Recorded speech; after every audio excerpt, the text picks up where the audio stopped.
Sometimes the less information you have, the better.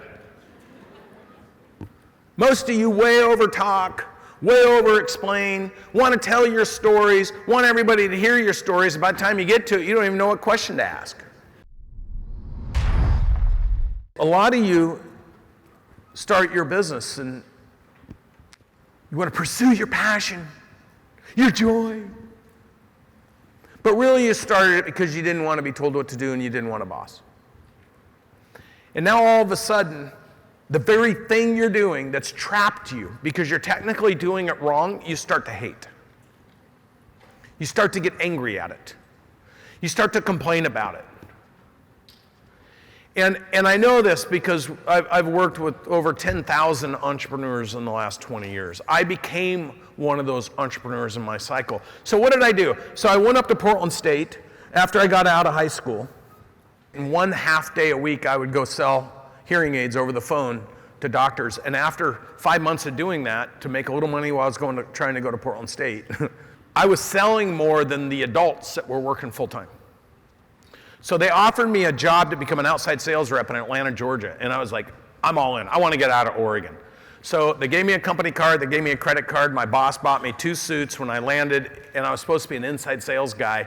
And he picks me up at the airport, little old 67 Gil Malone, 67 years old Italian guy. He says, Brandon, do you own any suits? And I'm like, no. And he says, hey, man, we're going to go into the airport store here and we're going to get you 2 suits, a black one and a blue one. I go, why? And he goes, because the outside sales rep got diverticulitis or whatever the hell you call it, and he's in the hospital, and he has an open house in 3 days, and you have to go to Alabama and do it.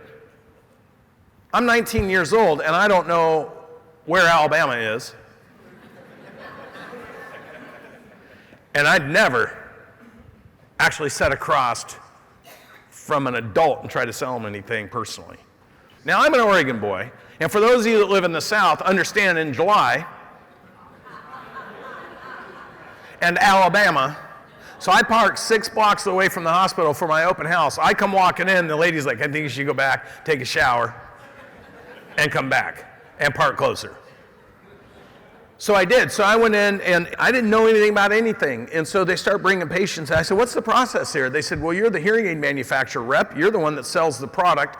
We test their hearing, we bring them to you, and then you sell them what they need. So all of a sudden, the first patient comes in, husband and wife, I'm 19. They're like 70. And I'm from Oregon, and they're from the South. So I don't know what to do. So how y'all doing? What's going on? I tried to pick up my Southern draw in 2 days of being in Atlanta because I knew I was going to Alabama. And I'm like, okay, so they give me the test. Well, I knew what a hearing loss looked like, but I didn't know how to talk to it. So they give me the test. I'd look at it and be like, okay. I'd say, so, Mr. and Mrs. Johnson, what'd you come in here for? Well, she mumbles, and he has the TV on too loud.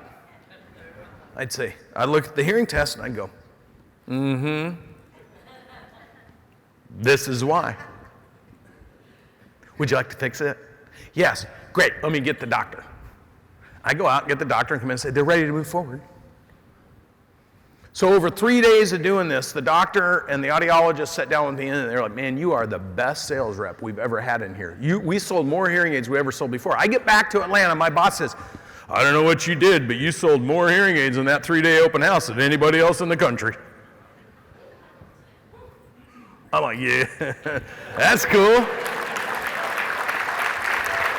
That's cool. So you know what I learned there? Sometimes the less information you have, the better. Most of you way over talk, way over explain, want to tell your stories, want everybody to hear your stories. By the time you get to it, you don't even know what question to ask. So my walnut story in reflection taught me a couple things. It taught me that the very thing I hated could become the lifeblood to everything that's going on around me. So you can do things that you hate to do, but if it creates life for others, you don't need to worry about what you're doing. You need to worry about the impact of what you're doing. And what's really important is I learned that in my marketing and my messaging, I need to talk about impact, not the what. Nobody actually cares about the what. What they care about is how can I help them? And if they see themselves succeeding inside of your what?